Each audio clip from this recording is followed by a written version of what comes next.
ভগবানকে ডাকার সময় কখন? এখন এই আপনার বয়সে, হ্যাঁ আপনার বয়সে ডাকার সময়।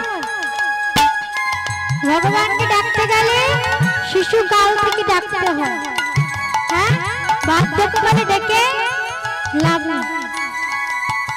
কিন্তু মায়েদেরকে যদি বলা হয় একটু চলো না গো হরিনাম হচ্ছে, একটু শুনে আসি, কি বলবে? তোর হরিনাম শোনার হচ্ছে তুই চলে যা। হ্যাঁ হরিনাম শোনার এখন অনেক বয়স হয়েছে, মাথার চুলগুলো আগে পাকুক, দাঁতগুলো সব পড়ে যায়, কানে শুনতে পাবো না, ঠিকভাবে চলতে পারবো না, ভগবানের সেবা করতে পারবো না, তখন হরিনাম। তার আগে করে লাভ আছে? আমরা আমার বৃদ্ধ বয়সে নাম করার কথা বলি, কেন? আপনারাই বলুন, বৃদ্ধ বয়সে নাম করার কথা ভাবেন কেন? সুখের সময় ভগবানকে ডাকি, সকলে বলুন ডাকে, ডাকেন না? তখন ভগবানকে সেটা জানি না, ভগবান আছে কিনা সেটাও বিশ্বাস করি না। অনেকে আছে বলে ভগবান বলে কি কিছু আছে? মাগো কি সুখের সময় ভগবানকে ডাকি না, ডাকি কখন? দুঃখ পেলে, কষ্ট পেলে তখন ছুটি। বৃদ্ধ বয়সে কি দুঃখ পায়?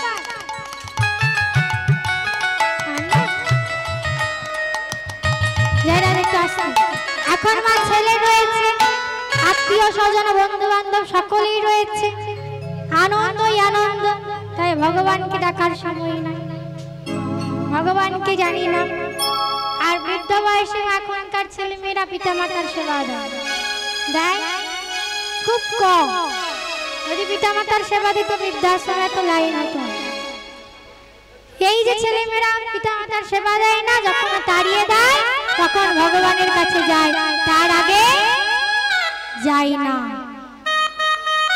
দুঃখ পেলে কষ্ট পেলে ভগবানের কাছে যায়, কিন্তু তিনি সর্বদা আমাদের সঙ্গে রয়েছে, সর্বদা আমাদের সঙ্গে রয়েছেন, সুখে দুঃখে আনন্দে সর্বদা রয়েছেন, কিন্তু আমরা তার কাছে ছুটে যাই না।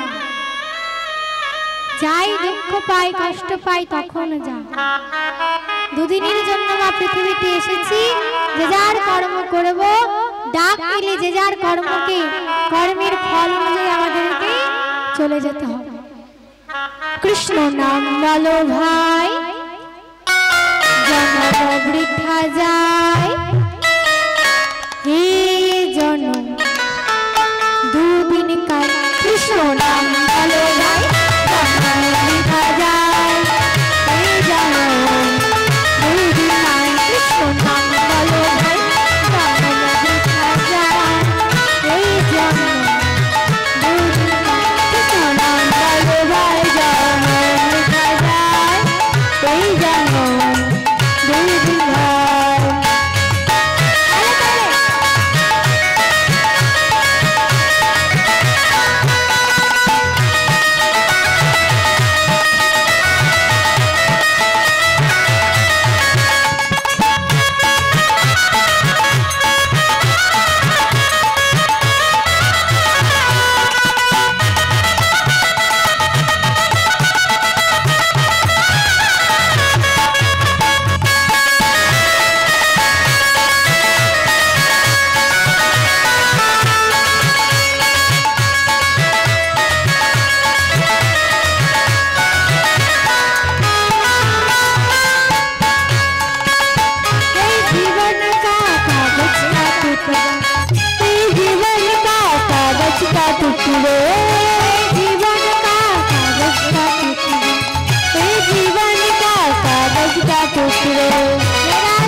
জীবনটা কি হাই শুধু মাগো আনন্দ করলে হবে?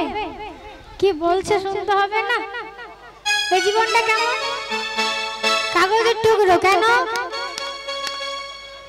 জীবনটা মা কাগজের টুকরো। হ্যাঁ, এত ভালো জীবন, আনন্দ কোথাও থাকে এত?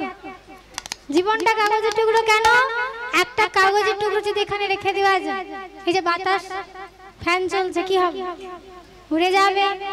তেমনি মা যদি আমাদের একবার ডাক চলে আসে, চলে যেতে হবে।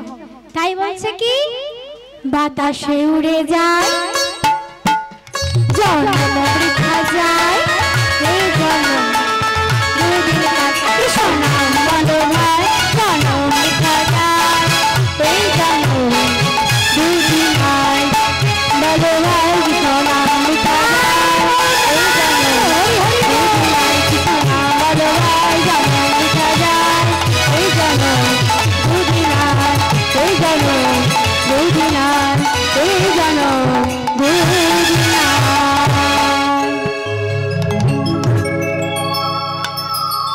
জয় জয় রাধা গোবিন্দ কি জয়। এই থাকে থাকে আস্তে আস্তে কি কমে যায়?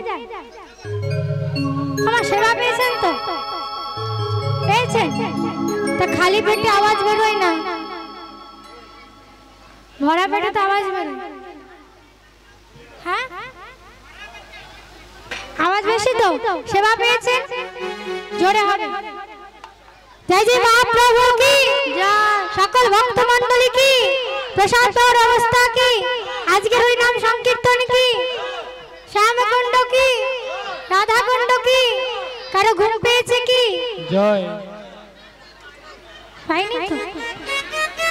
অভ্যাস আছে না, খাওয়া হয়ে গেলে পেট যদি ভার হয়ে যায় ঘুমিয়ে যায়।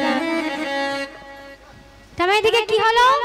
দৈববাণী শুনি রাজা কাঁপিতে লাগিল, কাঁপিতে লাগিল, ভয়ে ভগ্নির কেশ ধরি ভূমিতে নামাল, ভূমিতে নামাল, হস্তে হস্তে আলোকিল কাটিবার তরে, কাটিবার তরে, ব্যগ্র হয়ে বসুদেব ধরিলেন, ধরিলেন করে। আজমা যেই কংস ভয়ে বনে দেবকীর শিরচ্ছেদ করবে বলে অস্ত্র হাতে তুলেছে, বসুদেব আমার হাতটা চেপে ধরলেন। নারায়ণ মহারাজ, মহারাজ দেবকীকে মারবেন না মহারাজ, দেবকী যে নববিবাহিতা, আর নববিবাহিতা ভগ্নী মায়ের সমান। দেখুন মহারাজ, স্বর্গে মর্তে আপনার কত সুখ্যাতি রয়েছে, পৃথিবীর সমস্ত বীরেরা আপনার বীরত্বের প্রশংসা করে, কিন্তু আজ যদি আপনি ভয়ে আপনার বোন দেবকীর শিরচ্ছেদ করেন, সকলে কি বলবে? রাজা কংস একজন ভীরু, ভীরু রাজা কংস, আর নারী হত্যা মহাপাপ। সেই পাপের বোঝা আপনার পিতৃকুল সহ আপনাকে নরকগামী হইতে হবে। কিন্তু বসুদেব, তুমি কি শোনোনি? শোনোনি নিয়তিকে বলেছি? শুনেছি মহারাজ, দেবকীর অষ্টম সন্তান আপনাকে মারবে। আচ্ছা বলুন তো মহারাজ, আজ যদি আপনি দেবকীকে মেরেও দেন, তবু কি আপনার মৃত্যু হবে না? আমার কংস যদি আর দেবকীকে মেরেও দেয়, দেবকীর মৃত্যু হবে না? কংসের মৃত্যু হবে না? কংসের মৃত্যু হবে, কারণ জন্ম নেওয়া মাত্রই মৃত্যু তার অবধারিত, জন্মিলেই মরিতে হবে।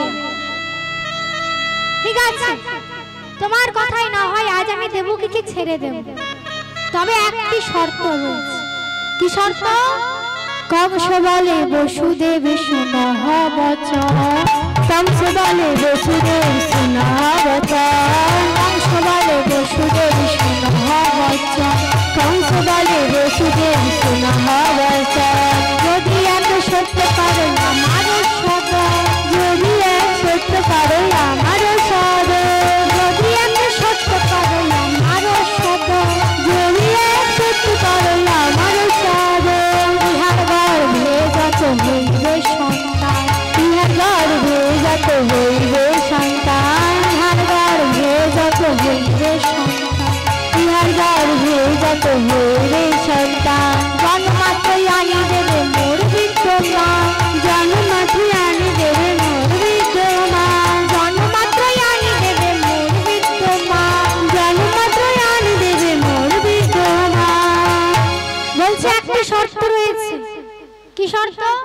তা তুমি আগে কথা দাও যে দেবকীর গর্ভে যত সন্তান হবে তুমি আমায় এনে দেবে, আমি তাদের হত্যা করব। কথা দাও, তবে আজ আমি দেবকীকে ছেড়ে দেব। বলছে ঠিক আছে মহারাজ, দেবকীর গর্ভে প্রথম সন্তান আপনাকে এনে দেব, আপনি মারবেন। দ্বিতীয় সন্তান আপনাকে এনে দেব, আপনি মারবেন।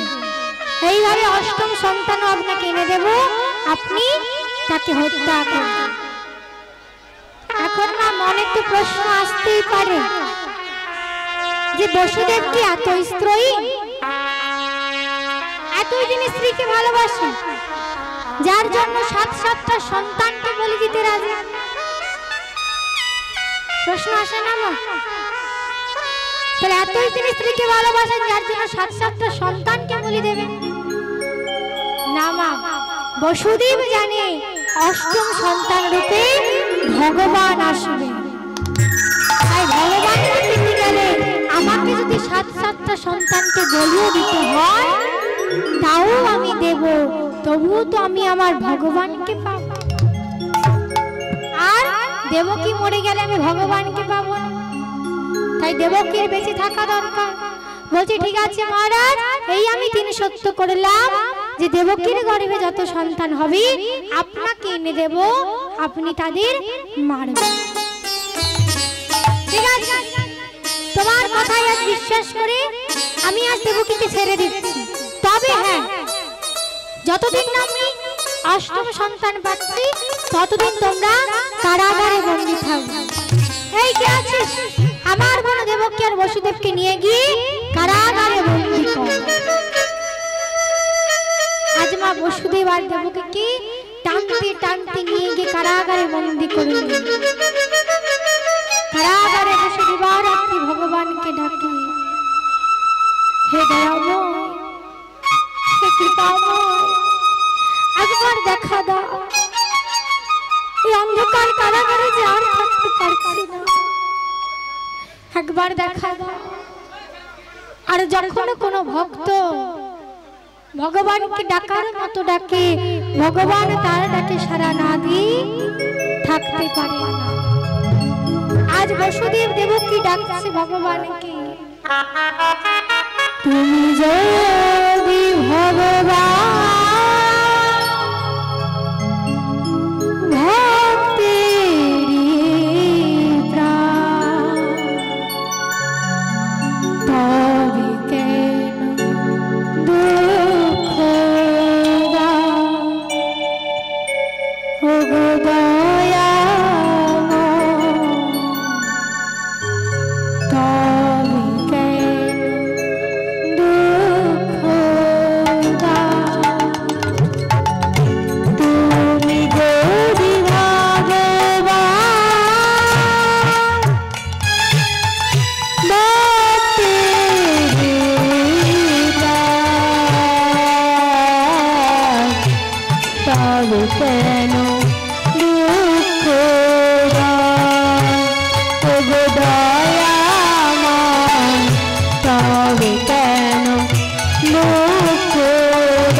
Oh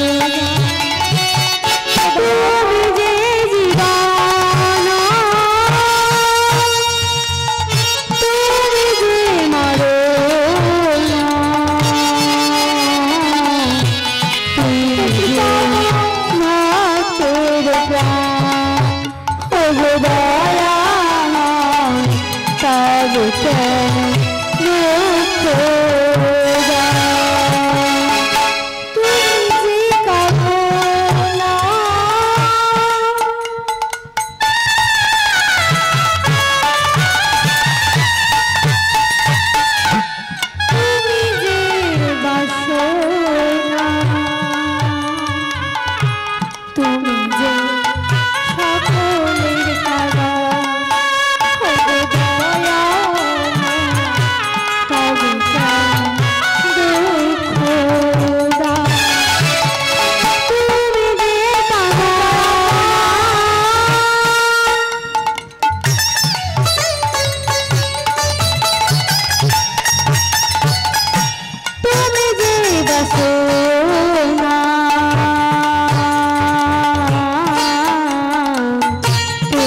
দুঃখ সকলের